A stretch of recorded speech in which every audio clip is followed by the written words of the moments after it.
Hi, my name's Jordan Marshall. I'm the Chief Reporter at Building and I'm chairing today's discussion. I'm really excited. This afternoon's webinar on 5 key views on collaboration looks to be another great session in Digital Building Week.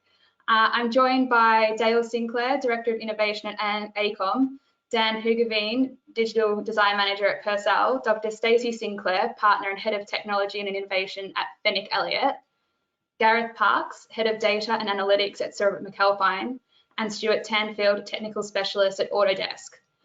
So to start things off today, each of our panelists is going to be giving a brief presentation on the topic, and then we're going to have a Q&A. So please send through any questions you have at any point, and we'll cover off as many of them as possible. If this week so far is anything to go by, we'll have some really great discussion, and today's panelists are no exception to the high caliber of people we've had participating so far.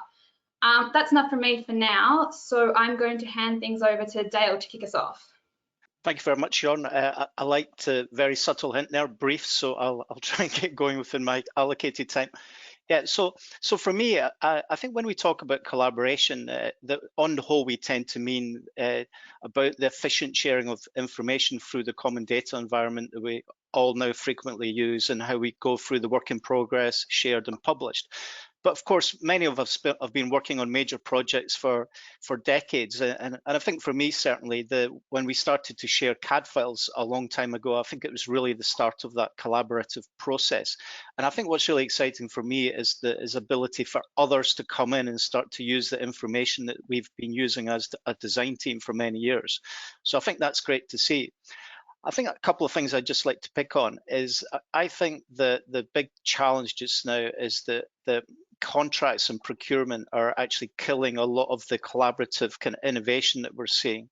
And for me, there's still too much emphasis in contracts on drawings. So it's great that we're starting to bring people into our federated models in the common data environment. But I think one of the problems is that we need to bring more people into that environment, and we need to try and discourage people trying to always ask for traditional deliverables. And I know Autodesk, so I'm sure maybe Stuart will come on to this later on. I mean, for me, there is a huge difference between a 2D view of a model and a drawing. I mean, it's a huge difference in terms of our workflow. So for me, I think the greater collaboration would be fostered by just trying to get us not to have to commit to drawings and contracts. And the same with procurement, trying to figure out how do specialist subcontractors and so on come into that common data environment.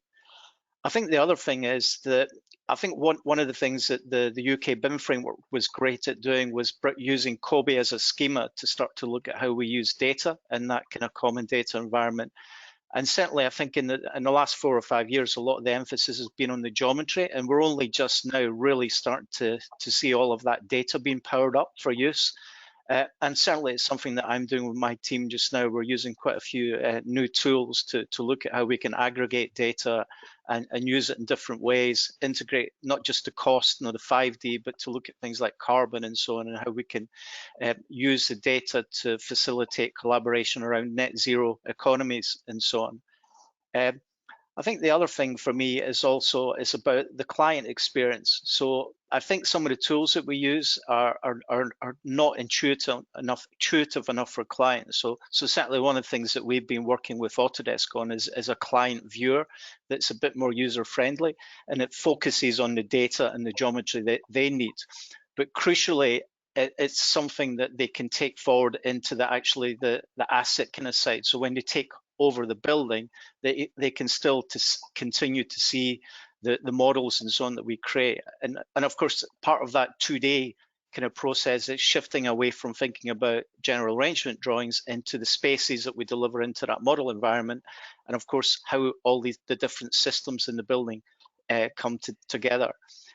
I think for me, I think there are still a couple of areas where I think collaboration can help to unlock more innovation. Certainly when Mervyn set up some of the initial PASs, and you'll see that in there, the PAS 1192 Part 2 spoke about task teams. So for me, that whole notion of the task team is about us moving beyond our kind of single monodisciplinary silos and working together collaboratively.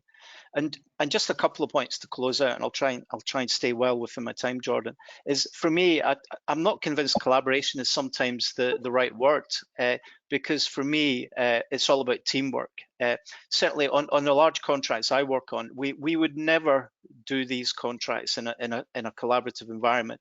And when you look at the proper definition of collaboration, it's really throwing people into a room and really expecting them to come together. I don't think that's possible in really, really large contracts. So for me, there has to be a conversation around how teamwork and collaboration work together to really facilitate kind of excellent outcomes for our clients. And by that, I mean that the difference, if you speak to a bunch of actors, for example, if you put them into a room with a director, i.e. a leader, they will produce completely different results being directed than they will if they're put into a room and asked to collaborate together. So I think collaboration is fantastic, but I think we don't use the term as a verb correctly. And I think it would be, for me, much better if we could start to have a conversation around teamwork and collaboration and how they work together to really produce excellent results. So that's my piece, Jordan. Thank you. Thanks so much for that, Dale, and I do thank you for your great start at keeping us on track. So I want to make sure we can have as much discussion between all of you today as possible, and I guess maybe get to some of those points on collaboration as part of the group discussion. So next, I'm going to hand over to Dan. Thank you, Jordan. And I'd just like to sort of say to Dale, great points there. I'll try not to, mention and sort of go back over the same sort of material as Dale has produced so far. But to me, I want to hone in on a few points about collaboration, because collaboration means different things to different people and organizations within the actual architectural, engineering, construction sectors. And what a contractor might think of as being collaborative in its working and where it needs to point toward can be quite different than the design teams at times. And they all need to merge in a way that is going to give the best outcomes for construction projects.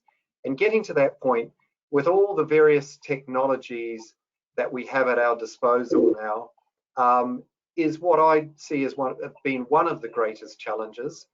But the greatest challenge in itself is sometimes just the fear of change, and particularly emboldening each of these parties to make that change that is really needed to drive the industry forward. So one of the barriers I certainly see is it's just being the fear of making that leap, using all of the technologies that you have at your disposal for better collaboration, but also just showing initiative some of the time when you've got each party looking at each other and kind of maybe believing that the other knows more than the other does, which is sometimes not the case, and being honest at the very forefront when a project is starting off with the client, and really getting around the table and deciding what sort of technology strategy you might want to employ right across your project from the start of the RIBA stages right through to the end, and developing that as a sort of an outlying process that you all agree and buy into, and can continually drive that forward and look at all the outcomes that the client really wants to get from the project. A lot of the time, they don't really know what the end result is that they're going to have. So they need guidance through that. Obviously, BIM has been a great enabler, the process of BIM, but it's too often not sort of understood well enough by all parties involved in the construction and the design processes, that BIM is a process, it's not the technology, that it can't just be handed over to certain specialists, on the project to drive that forward. Everyone needs to be part of that and sort of, you know, enable it to give the best results. And I think one of the other really interesting things that BIM has brought along, and greater collaboration that it does bring, is the new roles that have come out of working in this way. And it started with the BIM manager, the BIM coordinators. They sort of came out of nowhere, really. They might have been very good technical members of staff who had interest in technology or focus on technology, and sort of moved in that sort of circle to sort of fill or fulfill those roles. But now you're starting to see much more interesting digital design specialists. You're seeing data analysts coming into the picture on through the design teams, and either being in a position where they have a full-time role on the project, depending on the scale of that project, or they come in at certain points and sort of have a really sort of positive effect in the whole sort of life cycle of that project and where it goes to. And I think we're looking at a very interesting transition, and there's a lot more you know, focus happening now in terms of data and what you can stand to achieve through really good project outcomes by using data, and also reuse of data as well. As we're coming, you know, well, we have had completed projects, and reusing that data in a meaningful way to inform on your next project. And I think some of the tools are, and I'm sure Stuart will perhaps hone in on this later on, but I think also in terms of collaboration, in terms of technologies, I've just seen an absolute groundswell towards BIM 360 design happening through the sort of COVID restrictions we've had, and being able to need to work from home a lot more.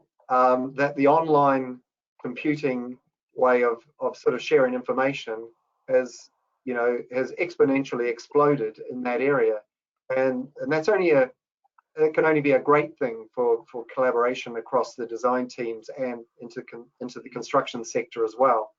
That we're starting to see, you know, real sort of pushes towards actually sort of going past what was called the BIM level 2 and getting into BIM level 2 plus, and having design teams really, you know, being able to share information and exchange that information a lot seamlessly than they were in the past.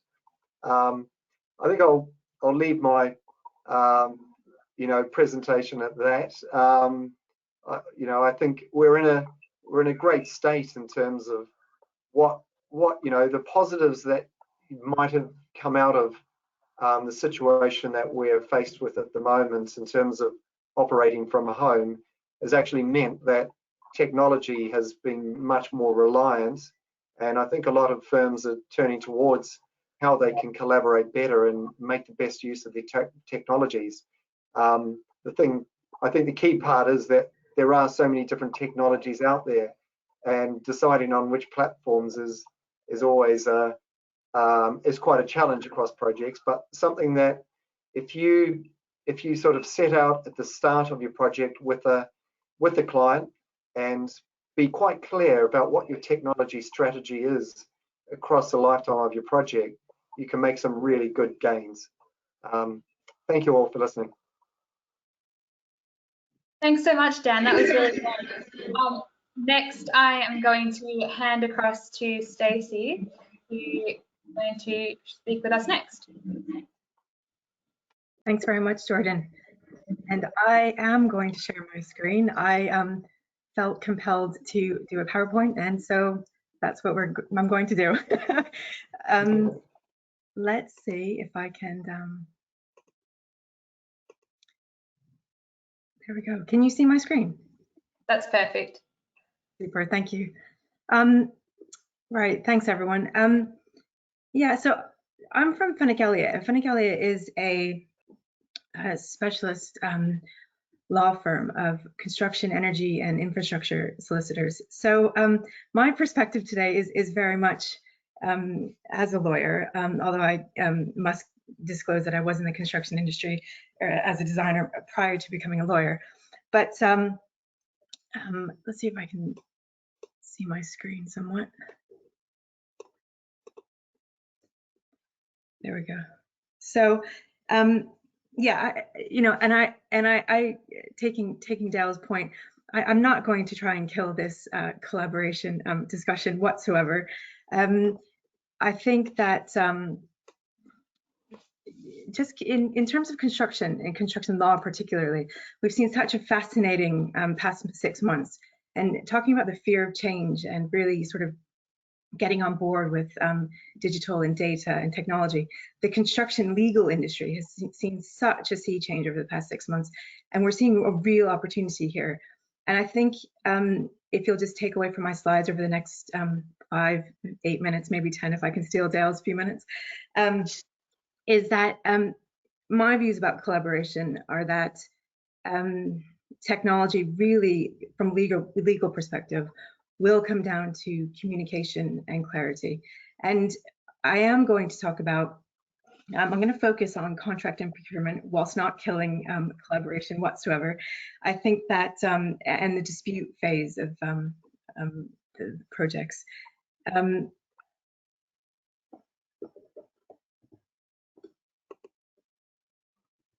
There we go. So just focusing on the contract and procurement phases. It's really, for me, it's really about getting it right at the outset. Just early communication and involvement of the legal team and the advisors, not simply rubber stamping it. I mean, we're seeing so much now, and I think it's changing actually, but oftentimes, you know, you bring the lawyers into it just so late in the day, just to rubber stamp something, just to sort of say, yeah, this will be okay.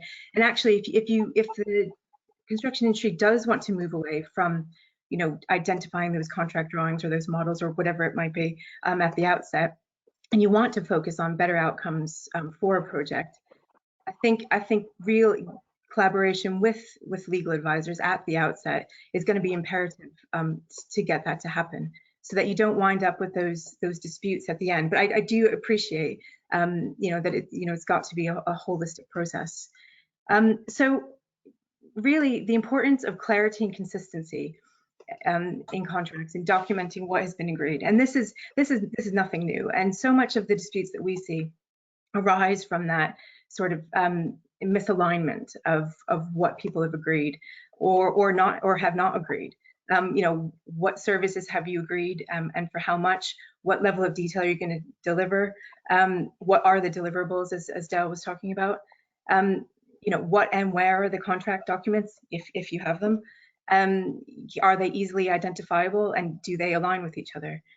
And even going so far as, you know, how are the parties measuring and valuing the works or the labor? A timely case on this was the Premier Engineering case versus MW High Tech Projects. This is a recent judgment that came out in September, and it concerns a project in Hull. And Premier was providing labor to MW, and they were charging an hourly rate. Now, query what was agreed. They had Stacey, sorry, I didn't want to jump in there. I think there's just a tech glitch with the screen sharing. The slides aren't moving through at the moment, but I have, because you were very organized and sent me your PowerPoints, I can share them on your behalf if you're happy to just tell me when you want to move to the next one. Yeah, please, that'd be great, thanks. Cool, I'll just switch it over. Feel free to keep talking while I do that. Okay, super. So yeah, so just talking about Premier Engineering and MW High Tech. So Premier were providing labor, and there were timesheets, there were turnstile records, but none of that data aligned. And there were disagreements about whether or not the turnstile records were accurate, or you know, what was right with the timesheets or not right. In any event, biometric clocks were introduced, and all 3 sets of data told a different story. So I mean, Premier considered that they were owed some £1.3 million. And you know, ultimately there was a dispute. It went to court, and the judge found in an 80-page judgment that the parties, the value of the works was going to be using the timesheets and the biometric clocks, but not the turnstile data. So here was a situation where the parties obviously hadn't agreed what data was going to be used during the course of the contract. And the parties tried to reach an agreement during the course of the works, even actually in a meeting that took place on a staircase, apparently. And of course they didn't. And this is just sort of a timely reminder of, you know, there's lots of data out there. And if you're not going to agree at the outset what data there is and what's going to be used and what the outcomes are going to be, you might still, despite sort of best efforts, and I think technology really should be used in such, you know, in a collaborative way to increase efficiency and productivity. But just, I think, just some reminders about the communication and clarity when people are collaborating. And on the next slide, I've just set out some of the uses of tech that we're seeing in the contract and procurement phases. The automation of contract formation and execution of contracts, automation in part or in whole, some real interesting streamlining of contracts and things to help companies get on top of their contracts and subcontracts, risk management analysis, a real emphasis on data, whether you're, you know, automating a workflow or analytics with project and matter management. On the next slide, I go to, I've just set out a little bit more about automation of contracts because there's a number of really interesting platforms out there. If you want to, you know, empower your employees to get those contracts right or implement company policies, you know, really collaborating with the technology and with the rest of the design team and commercial teams and financial teams to get the right information, to get the right data together at the outset. You know, and monitoring and tracking that data, those contracts, whatever it might be, throughout the project. And we're seeing a lot of that now. A lot of you know, contractors using dashboards and pushing out those dashboards, you know, to their guys on site and girls, and you know, right across the supply chain. Actually, what's really fascinating, actually, which I'm quite excited about, is we're starting to see a lot more rumblings now with smart clauses, smart contracts, and some of the blockchain technology. I mean, I think we're still some way off with that, but such initiatives like the Weather Ledger and that Digital Catapult are looking into, with looking at the 1 in 10-year storm clauses in the NEC contract and seeing what they can do there with smart contracts and blockchain. Yeah, I suppose on the next slide, I'm not going to talk to this too much, but I think just in terms of that fear of change, I think it's really fantastic to see the legal industry really making that what might seem to be a glacial move from hard copy and wet signatures to e-signing. I know most of you out there probably watching, and all of our speakers will be well all over that, but I think there's been a real mindset change in the legal industry. And now I think is the time really, and we're seeing a huge rise in legal technology. I think it's only, you know, a stone's throw to incorporate it even so much more so into projects. And just briefly to finish up, just on the dispute side of it. And again, I don't want to kill the collaboration theme or mindset, but on the next slide, and indeed the slide after that, I'm just looking at disputes, because data, information, technology is so important when it comes to disputes. I mean, time and time again, and even now, we're seeing, you know, all of this, you know, data and platforms and software and drones and texts and WhatsApp, and now we're seeing, you know, all the different, you know, the common data environment and shared platforms. There's just so much data out there, and when it comes to, and not just a dispute, actually, it's the data management of all of this, and we're now seeing, you know, clients really trying to get on top of this to improve data management and workflows within their own companies, but also with their own clients, with the lawyers, because you don't want to be, you know, spending time, which does happen often, spending lots of time just collecting data for the sake of a dispute, and it's a right shame. I mean, I think that, you know, there's a lot of data silos out there that we're constantly collecting data from just to figure out what happened on the project and when. And it's nice to see now there's such an emphasis in technology that could help with all of these things, in the spirit of making things more efficient and productive. And just, I suppose, one aspect you guys have already probably heard about this time and time again, but the one interesting thing, about BIM is we really don't see BIM disputes, but BIM is in like the technology itself. The one case that did make it to the courts wasn't really about BIM, it was about the data and getting access to that data. So, and that was the Trent Engineering case versus Mott MacDonald. And so I guess it's just a plea to consider, where is your data living? How are you accessing it? Can you access that data in 10 years' time when it's really going to be important to evidence what happened and when? And if it is if we are moving towards an outcome-based project, just thinking about some of these issues along the way, I think could really, and bringing advisors in to do so, just so everyone's on the same page. On the next page, I just wanted to, just along the lines of the massive amount of data that comes across our way, I just wonder whether in the sort of pre-digital era, although I don't know when that necessarily was, there was, in the case of Freeborn versus Markle, the judge commented on the tumble dryer of information in some hand notebooks and sketches of the architect, and or as he suggested, a tumble dryer of misinformation, and the notebooks being confusing and chaotic. And I just want to, I think there's such an emphasis on data and data management now. I think we do need to properly manage that, or we're going to just have our electronic tumble dryer of misinformation. But I think we've got a better chance of getting on top of this now with all the tools available.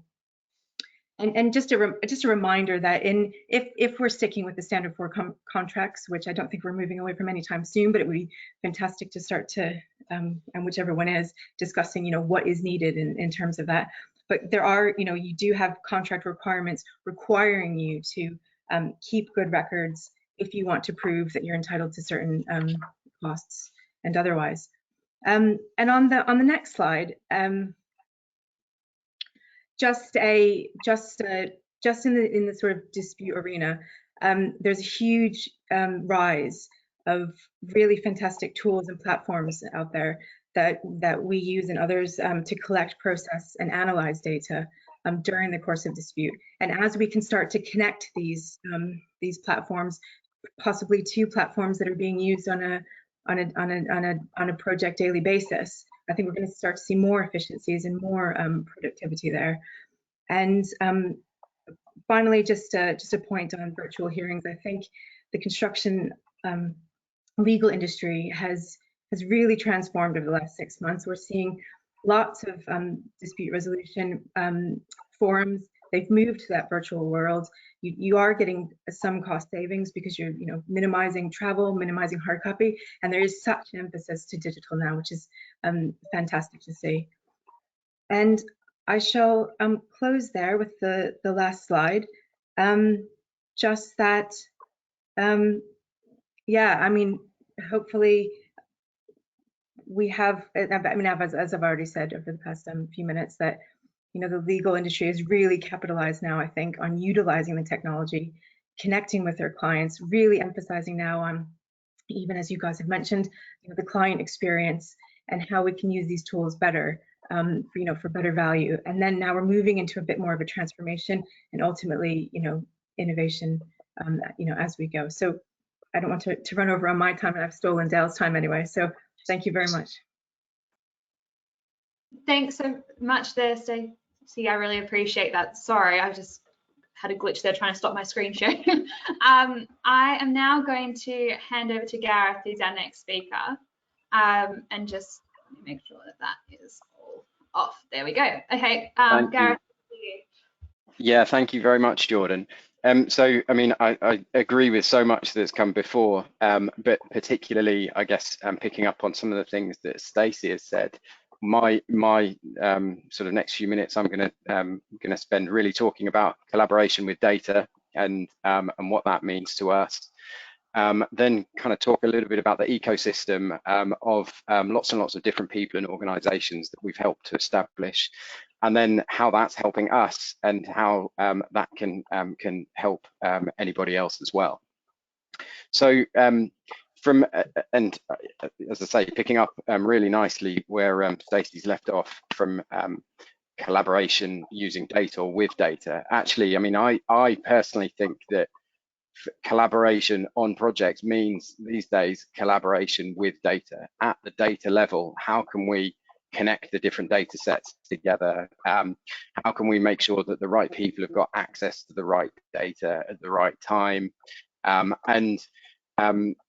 There are lots and lots of examples of where this is becoming incredibly prevalent across projects and across the sector.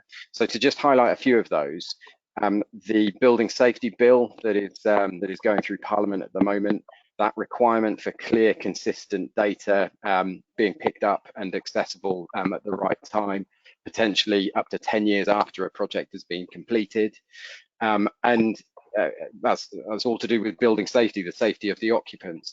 But actually, you can take that a sort of a step further, in fact, a step back, and think about the safety of people on site. And actually, we have a moral obligation to keep people safe.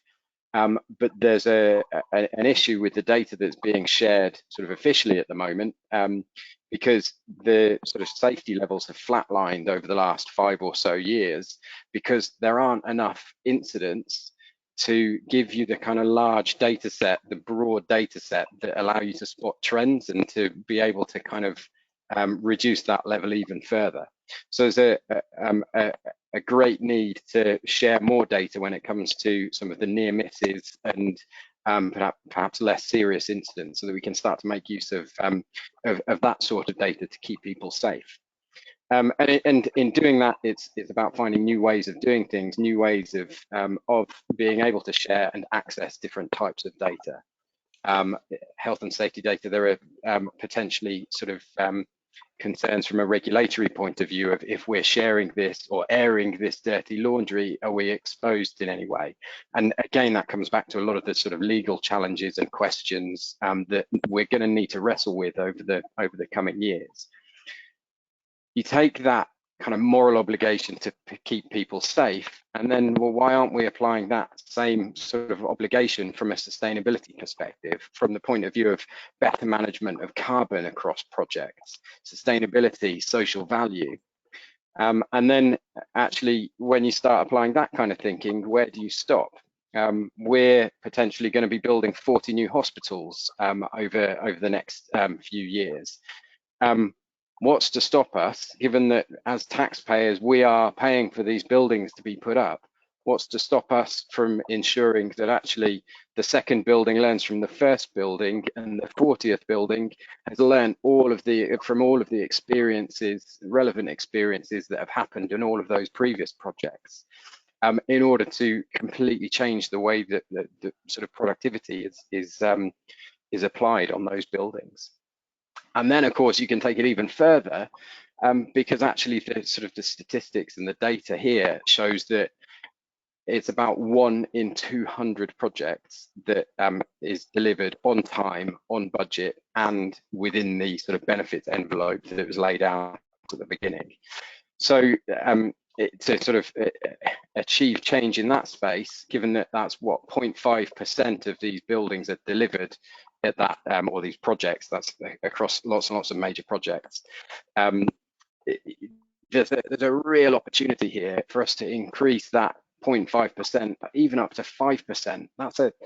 That's a tremendous difference that we can make through the use of and the collaboration with data on projects. But if we're going to do this, then actually we're going to need to upskill all of the people that we've got working in the sector to be able to actually do some of these things. And there are so many of these challenges to overcome, from a sort of digital adoption point of view, from a unlocking innovation, again, as Stacey's mentioned, lean construction. And that's before you get into any of the kind of data challenges that exist. Automation, visualization, building of apps, machine learning, artificial intelligence. There's so many of these things that are right on the cusp of being applied to, and are being applied already in lots of other sectors. But then you kind of got to deal with the fact that we've just come through this pandemic. As a country, we're on our knees. As a sector, we're still dealing with all of the things that we've always had to deal with, plus more. and there's not really any funding to make this to sort of make a big change or to upskill people in this space. And that's really where then the ecosystem and the community that we've helped to create comes in. So over the last 3 years, we've helped to grow the project data analytics community from about 250 people now up to 6,500 people that are regularly involved in the events that are taking place on a regular basis. And in fact, listening, finding out from people who have a passion for data and project delivery as to what can be done, what can be done differently, what can be learned from other sectors. So the community has learned from the Tour de France data team, who've told how they can predict the winner of a stage of the race before that stage is over. Heard from financial services organizations talking about really advanced methods for risk management. A really wide range of people that come and speak to this community to inspire and demonstrate the art of the possible. What was really clear from the early conversations that we were having was that there was not enough being done to help people play with data. There wasn't enough access to data for people to really kind of get their hands dirty. So we helped to create a hackathon over the course of a weekend, people coming together from the community who would in fact pay to attend. All of the money would go to cancer research, all sort of access to Microsoft services, and then we and other organizations will put forward real data and real challenges that people can come and attempt to solve. The next one's coming up in a few weeks' time. There's now a prize fund of £3,000 that's been put together from several different organisations to really start to generate more interest in people coming along to participate in these events. And it's unbelievable what you can do within a weekend using some of the tools that are available. It's the only time that I've actually seen someone's jaw drop because they realised the possibility of what was in front of them. But of course, it's never all plain sailing, and we struggled for the first sort of year, 18 months of doing this to actually get any of these great ideas to be pulled over into the business, and for us to really start to make use of them ourselves. So again, what we did there was we worked with the same small business to come up with a project data analytics apprenticeship. So this is a 15-month level 4 apprenticeship. So it's really practical, really hands-on. People learn to code, they learn to build apps, and part of the sort of learning is participating in these hackathons and attending these meetups. They're solving problems that they can take directly back to their day jobs, or they can apply them to the project that they're working on. So it's very much bottom-up innovation. It starts with individuals and grows from there. So it becomes a really sort of inspiring opportunity. And for us, and the way that we're managing this is that every apprentice is someone that already works at Sir Robert McAlpine. So they already have a day job, and this is giving them some CPD and some additional skills as to how they develop. So the average age of our apprentices is 32. And in fact, it's all paid for through the apprenticeship levy. So there is, this is, I think, an industry problem of us not necessarily making use of that levy. So there's a real opportunity there to give people a set of skills and qualification that can be applied to whatever they do next, and take it in lots and lots of different directions. Next year, I want to see more and more of our supply chain partners coming onto this apprenticeship, and imagine what we'll be able to do when you've got 3, 4, 5 people working on a project that have got these sorts of skills. That's really transformational. And hopefully from what we've been doing, there's a model that anybody else can start to pick up and make use of. And yeah, I really do hope that you do. And yeah, that's everything from me, Jordan. Thanks so much. That's so great. That definitely sounds really worthwhile and something that people should look into. So our final speaker today, before we get into our Q&A, and I would just like to say we've already got plenty of excellent questions rolling in, so please keep them coming, because I'm sure everyone on the panel wants to answer as many of your questions out there as possible. So before we get to that though, Stuart, I'll pass over to you. Lovely, thanks, Jordan, and good afternoon, everyone. And I was probably sitting there eagerly listening as much as everyone viewing this. With agreement and sort of the feeling that I've been in the position that all of us are kind of explained so far. And there's a few snippets that I kind of made notes of. One of them, I think, from Dale, was talking about the disparity between, let's say, for example, a drawing that comes out of Revit versus the model, and that can contribute to this level of collaboration that's required to see the best results. And when we start to think about the disconnect between the data, that really is something that is, I would say, largely embedded within the practices we see today regularly.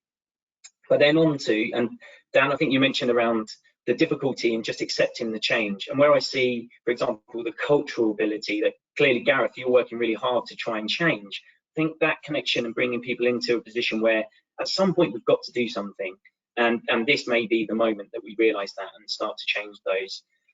And I think, Stacey, your description of the tumble dryer of misinformation causing chaos, really, that is absolutely, I think, the essence of the problem we're trying to solve, and how we go about that is really challenging. And if I speak from a technology perspective, and having been in industry, as I say, I sat in all of those things, and I've been in those positions where the collaboration has really been non-existent. And in order to change that, has been quite a challenge across the board. And maybe if one person shares that vision, it's great, but if that's not felt elsewhere, that really is difficult to instill. And I think from our perspective, from an Autodesk point of view, we definitely see that the collaboration piece is definitely largely focused around how we communicate with one another. And there's 5 of us here today talking about collaboration, albeit the thread of our thoughts are exactly the same and aligned. And as much as many people viewing this, there will always be those disparities or the grey areas that maybe we don't always necessarily see it in the same way. But the key components for me, I think, are largely around the connection of the data. So how we start to make sure that everybody has this consistent access. And when I say consistent access, if we think about how information is managed today in all sorts of different formats, in all sorts of different ways is that transmitted, in all sorts of different ways is that received, and having to do something with it. And that's not always necessarily around just the designers. We often think that when we talk about collaboration, it's someone using Revit, it's someone using Civil 3D, it's someone using IFC. It's this combination of bringing all these things together.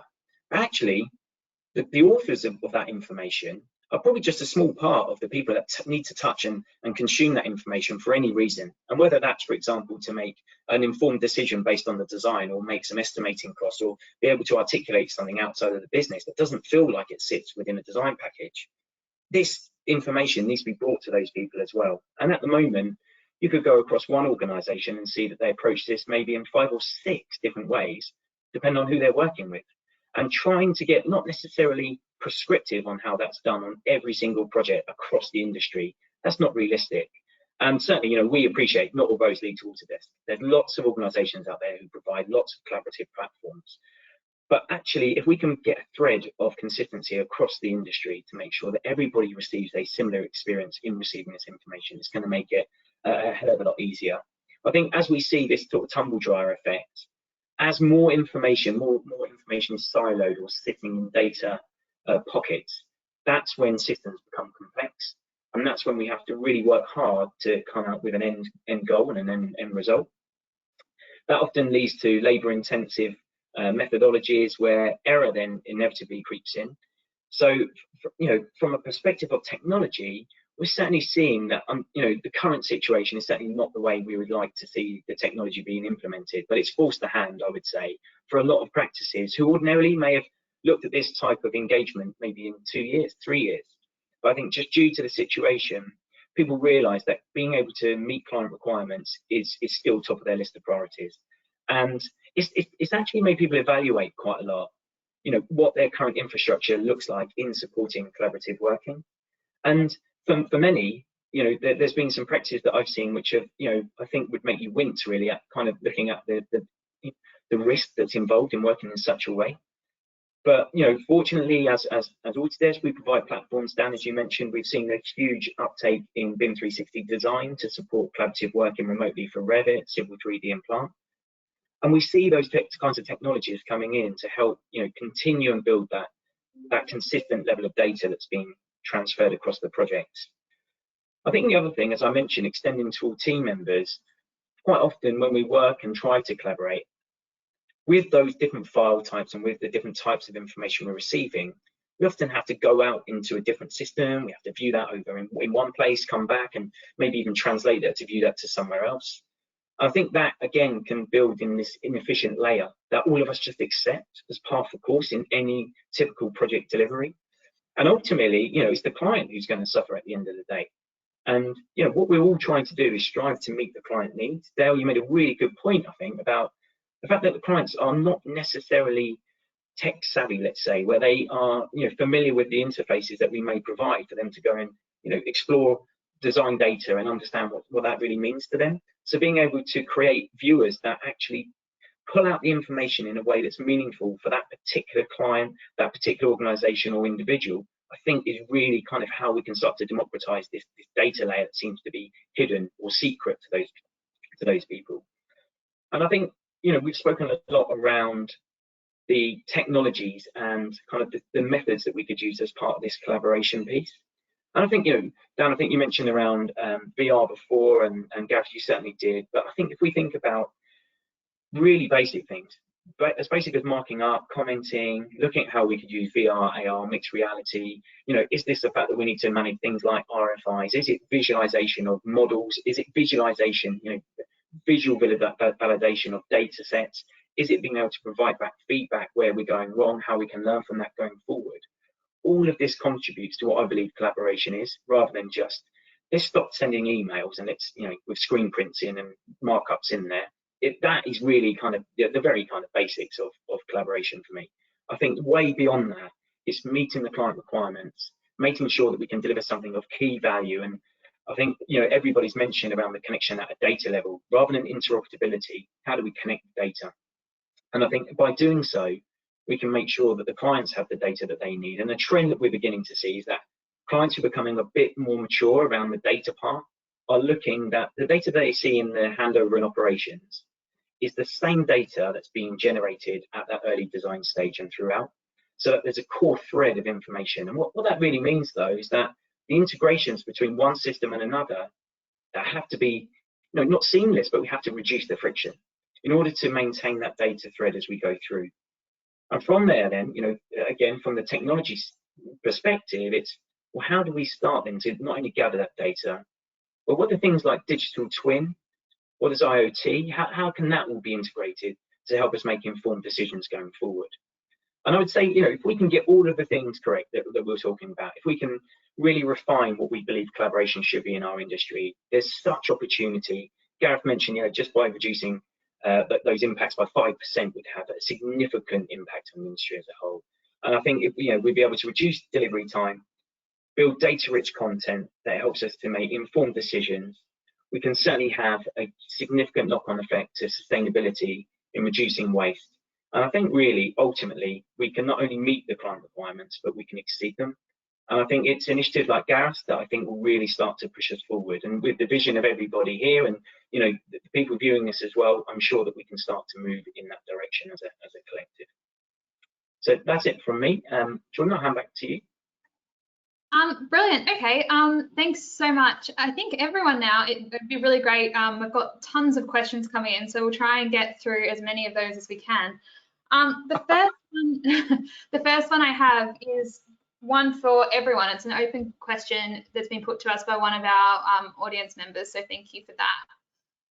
About how, given the current climate we're in, how well you would view collaboration as having worked on the Nightingale hospitals, and if so, why that worked and how it can be applied to other projects. Does anyone have any views on that?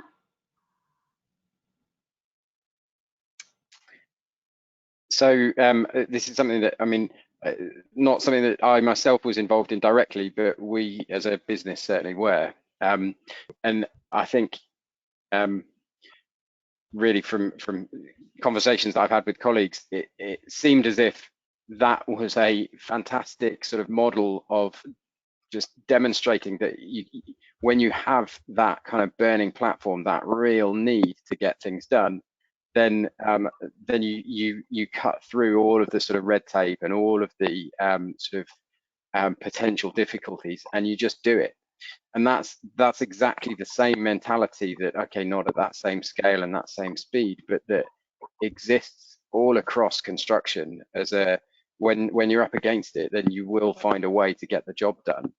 And the challenge that we've got is to try and, I guess, sort of bridge that gap almost between how we can deliver at such speed under those exceptional circumstances with the sort of day-to-day. And I think there are so many opportunities for us to kind of learn from those, and it's certainly something that we've been doing and are in various different sort of conversations as to see how we can try and take that forward, and certainly take forward some of those principles.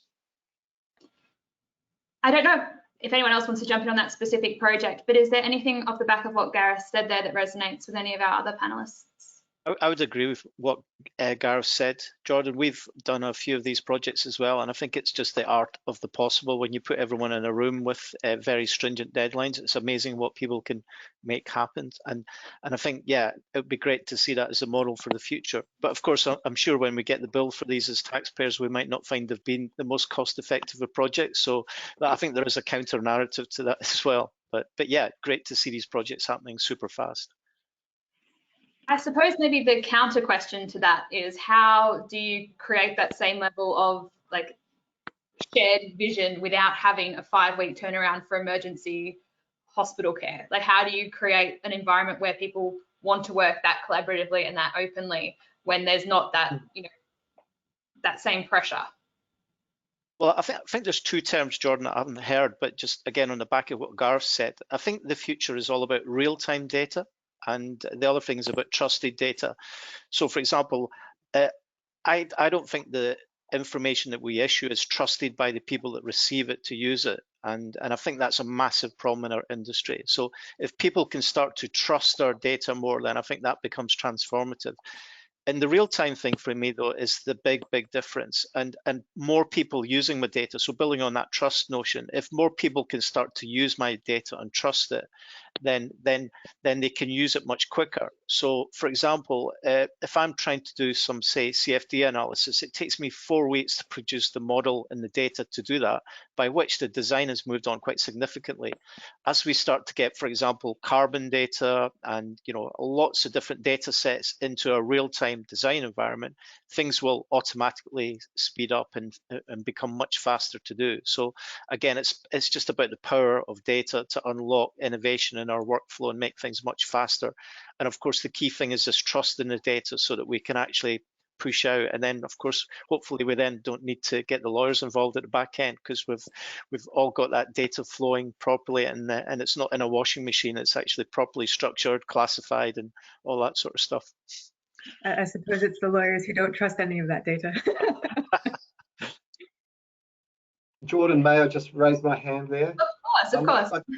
I think the other thing to add with seeing what's come out of the build and the very quick turnaround of the Nightingale hospitals is that it shows that this can be done, and it shows an actual example of accelerated collaboration, and which is sometimes is the barrier for being able to show examples to clients that this is a real thing that does happen and can be successful.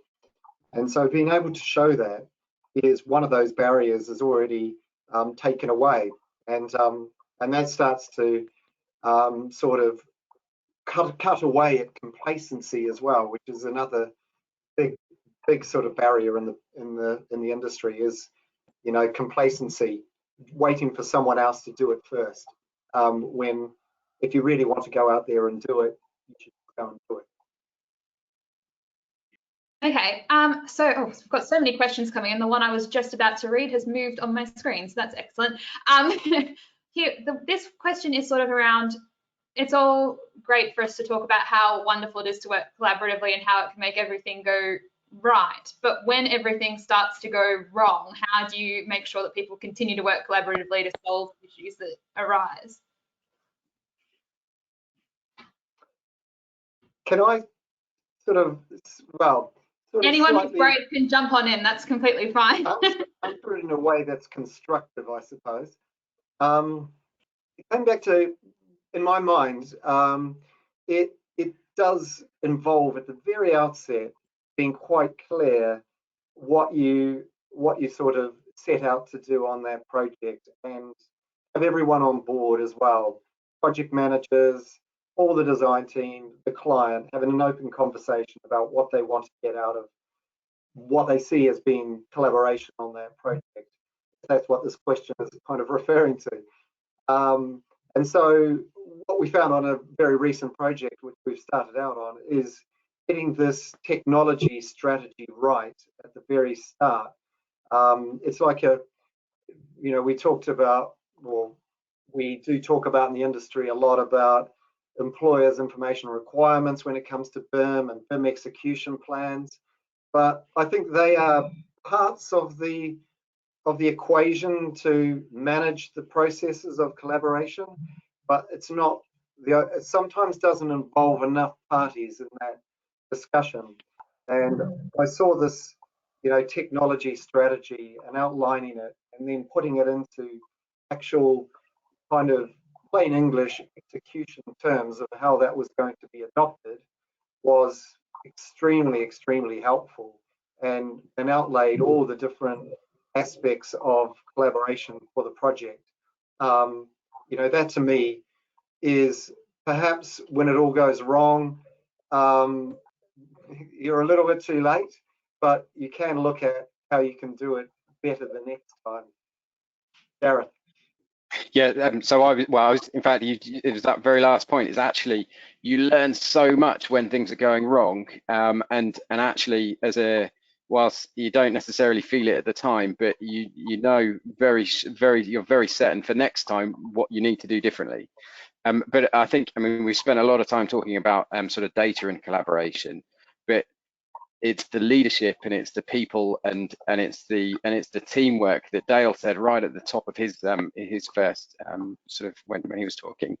That sort of people skills, it becomes incredibly important to motivate the team to get back on track and meet the vision that you've set out for that particular project. I think sorry, on you go, Stuart. Oh no, go on, after you. Yeah, no, I think the thing for me is I would just go back to this whole point that if we can take the friction, so all our data is sitting in independent silos just now, if we can use databasing solutions to pull it all together into, I mean, I think this is where the single source of truth analogy becomes much better when we talk about a single data source and everyone connecting their data and using it more efficiently.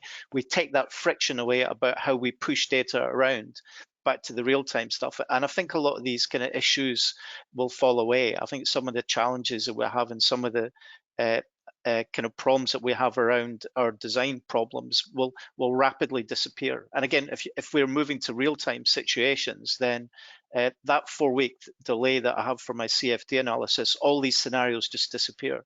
So we've become much more efficient at what we do. And I'd probably add to that. I think Dan made a point earlier around kind of the honesty piece. So sometimes there are people bidding for projects where there's an assumption that one team may be leading it because they have capability, but actually sometimes when things go wrong, it's because people haven't been honest and try to overstretch. And I think a lot of that is how do we support, and through the collaboration of maybe the project lead as well as the supply chain, how can you create almost that network of support so that these things don't fail, and that we can help people who do need upskilling to be able to have that capability to deliver in these areas. I think that can often be where the downfall is in this situation. And I suppose if I can just add to, when things do go pear-shaped, from my experience, it rather depends on what's gone pear-shaped. I mean, just because one element's not gone quite how parties expected, life does carry on. Everyone's, they're commercial savvy. They know, what everyone's agreed to do. So it just kind of depends on what, and just there are dispute resolution forums out there that do allow, the project, the contracts to carry on. And you to see what you can do, on the side whilst life does still go on. So I think there's, still huge amounts that can be done. if I can just say one point on, oh, please, go ahead. I was just going to, yeah, you go ahead. Yeah, you go ahead, Stacey. Just before I forget, which is going to happen, it's just that you guys are constantly talking about, and I won't get it right, but connecting the data with the real time and things. I think it's going to be really fascinating for the lawyers to be brought along in that journey, because I think if we leave it to too late, you're going to try and get the legal industry hoovering out data from this fantastic source into some other sort of platform. And I think we need to evolve that right now, as you guys are doing, so that the whole industry is moving on, and it's not sort of a them and us, so that the whole thing can evolve in the right direction. That's definitely something I'd like to continue a conversation about. That's a whole other thread of conversation there. And what I was just going to say is, coming back full circle in the conversation that we've had, there are tools out there, and there are organizations that are starting to use data to predict when a project is going to go wrong, so that they can head that off before it's even materialized as an issue. There's a risk, so we'll deal with it and mitigate it before anything materializes. On that question of tools, we have a few questions about some more practical advice that people are looking for. So is there a consensus on preferred digital collaboration tools across all disciplines? And would it be beneficial to reach a consensus to improve the tool from lessons learned? I think it would be a bit hard. That's one for you, isn't it? Yeah. We've got all this sewn up. So I'd probably take a back seat on that, because I think that's probably slightly unfair to probably. I mean, if we want to take specific products out, is there certain elements of tools that are particularly useful across the sector? So I've got a view on this. There are three different schools of thought here. There's a tool-focused school of thought, where you pick the tools that you think you're going to need. There's a sort of platform approach, where you pick a platform that can do lots and lots of things and go with that. Or there's a data first or a data centric approach. And actually, certainly from where I'm sat, that data first approach means that you're in a much better position to change with the times, because the tools are coming and going so quickly. And actually, by being clear with what it is that you want and having your standards for the data that you require, actually you can specify that to your suppliers to say, these are the things that we need. And actually then you flip that whole sort of that whole thing on its head. You can use multiple tools provided they meet your standards and allow you to connect your data sets in lots and lots of different ways. I think that's certainly our approach.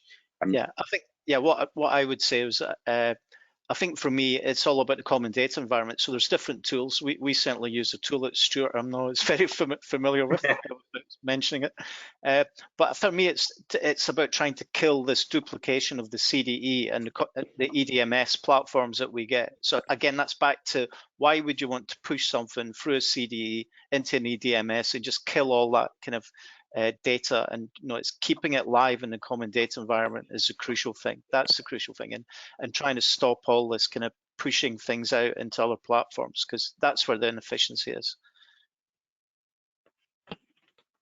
There's off the back of discussion about CDEs, there's also a question on that about with the point of data access raised pretty much universally across the panel. How can that be guaranteed when a lot of CDEs are subscription only and you're trying to get multiple organizations to be looking at it at once? Can I sort of step in there, Jordan?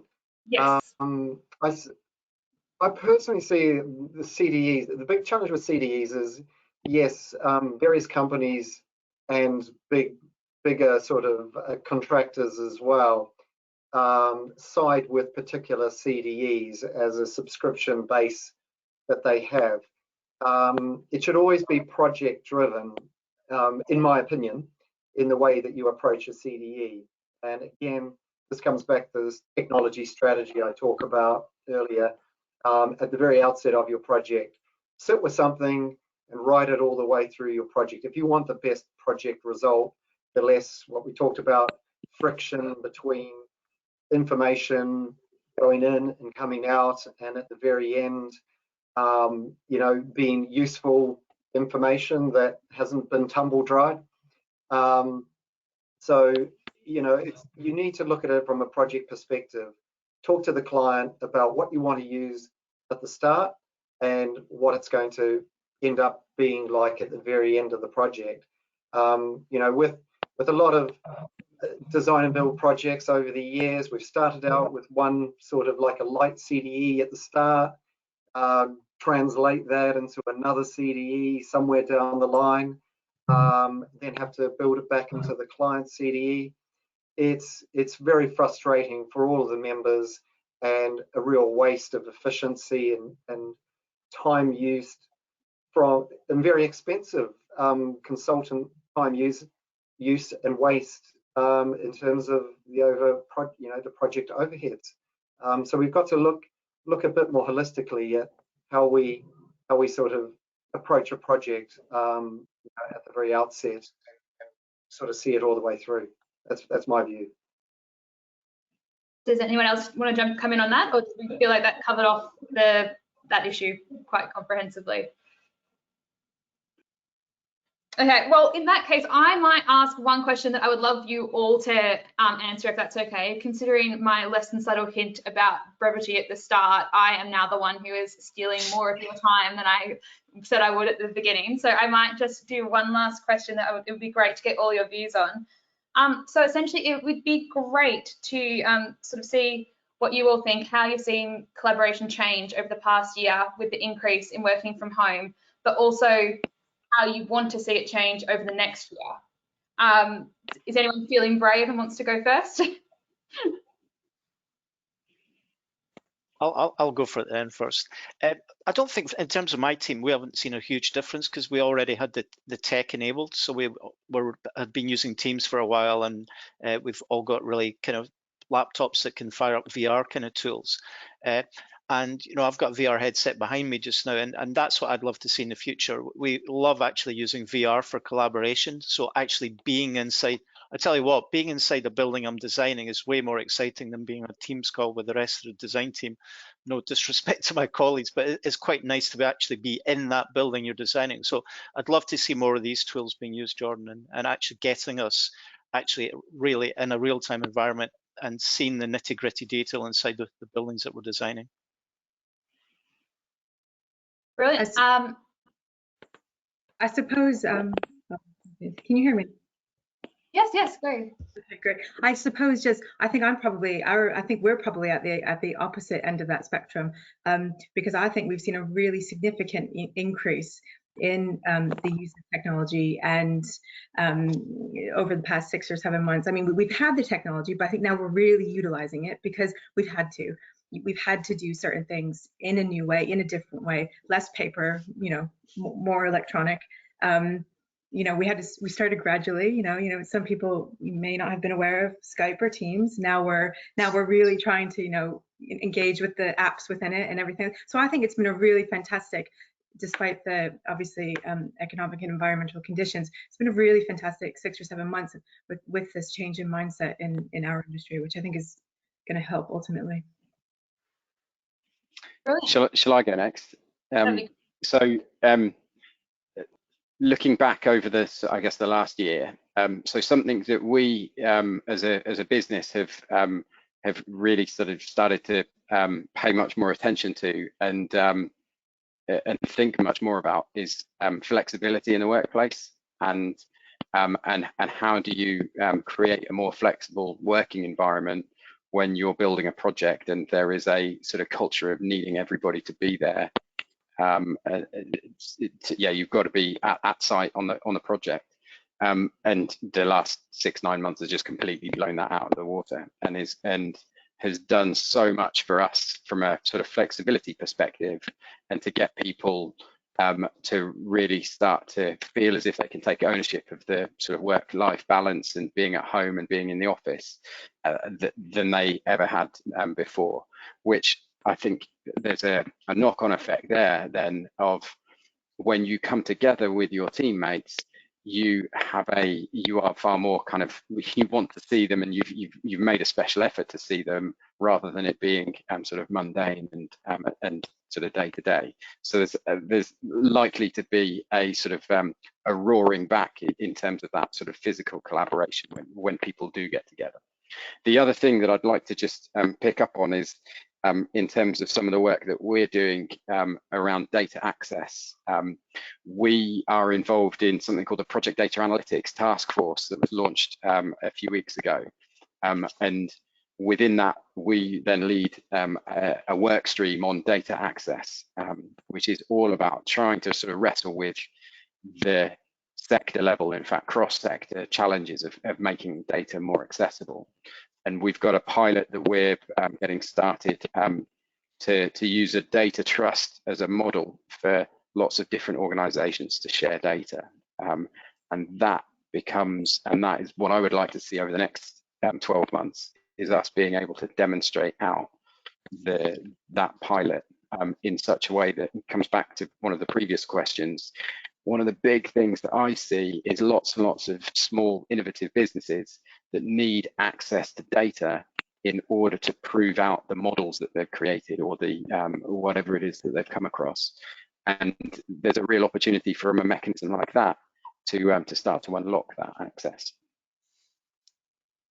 Brilliant. Dan, I might ask you to go. I think Stuart's just having some technical difficulties, so hopefully that's sorted by the time that you've given us your thoughts, so we can get his too. Or maybe Stuart just didn't want to answer the question there, he opted out from Autodesk perspective. Anyhow, look, it's hard to know what the next 12 months is going to throw at us.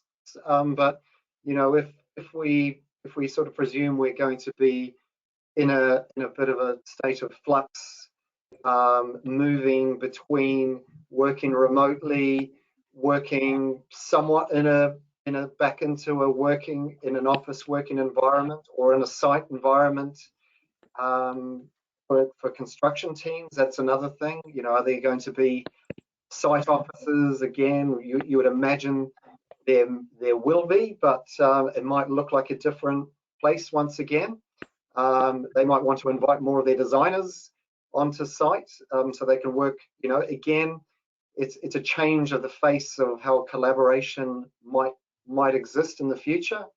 I can only see exciting dawnings happening for the industry, and I think we've been thrown into it in a good sense because of what's happening at the moment, and forcing, like, you know, Stacey has said, in terms of the legal profession needing to sort of adapt to how they've been used to working, very paper-based.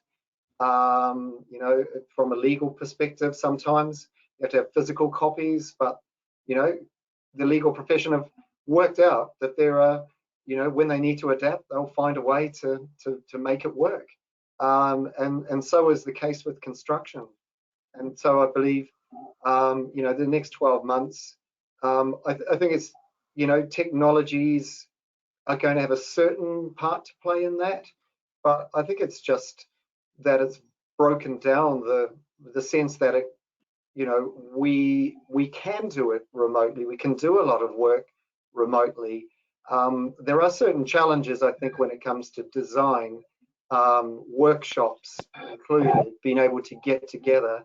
But again, I think there will become platforms that will sort of start to make that sort of storyboarding, the design process a bit more fluid, and being the ability to be able to do that online. And that's what, you know, maybe is something to look forward to as well, how designers can work kind of collaboratively online as well, rather than necessarily being in a room. But also the blend of that as well is going to be very interesting, where you have various members trying to be involved from home or remotely, when you do have others who are perhaps in a office situation, and blend together. Going to be an interesting challenge, let's say, over the next 12 months and beyond. Excellent. Thanks so much, Dan. And Stuart, perfect timing, just in time for you to answer my last question. Well, the irony of connecting and collaboration was really that my internet just decided to completely die. So I moved to a different part of my house. So apologies. So I think I just cut off, Jordan, just before I caught your question, I'm afraid. So essentially, the view on how collaboration has changed over the past 12 months, given the current situation, everything, and then also how you expect it to change in the next 12 months. Yeah, I think to the point that we all made earlier is that I think collaboration has certainly been accelerated, and I think people's maturity in using technology and platforms and tools has gone up by tenfold. And I think even still now, we would look that we've really not. There's still a lot of people out there who are still using traditional methods for this collaboration. So I think, albeit that there's lots of good things, like Gareth was talking about earlier, around how he's looking to build on collaboration and helping to develop the next wave, let's say. I think we're still in a position where there's a lot of manual tasks happening. So I think that, albeit we've made some great strides in the last 12 months, I think we're going to see, as this maturity gathers pace, I think we're going to see the pace of this increase even more. So I think this is, we're at the beginning almost for me, and I think we're going to see some really great things. Gareth mentioned around all the tools and damaging around the tools that are, kind of at the point of becoming the norm, I would say, in terms of, it looks like innovation still, it feels like innovation to a lot of people, but for others, this is being, fully fledged in their business for now some time. And I think we're going to see this becoming really democratized. We're going to see this sort of level of technology and adoption becoming fairly standard. Brilliant. I just want to say thank you to all our panelists, first of all, because I've already stolen much more of your time today than we originally agreed to. So I really appreciate that. It's been a really great discussion, and I'm really sorry that we haven't got to everybody's questions, because there are plenty of them still roll in. If there's any particular pertinent ones, we'll try and get those across to the right people for you. Secondly, I'd love to thank our audience for all the great questions that did come in and for participating so much in the discussion. I'd also like to thank Autodesk and Fenwick Elliott for sponsoring today's session, because it was a really great chat and it gave us the opportunity to be here. And that's about it from me, except I would really like to encourage everyone to check out the rest of our Digital Building Week program. It's running for the next 2 days, plus this webinar and all the webinars that have already run today and yesterday, which are available on demand online. So take a look at all of that. That's it from me. So thank you, everyone, and goodbye. Thank you. Thank you. Thank you, Jordan.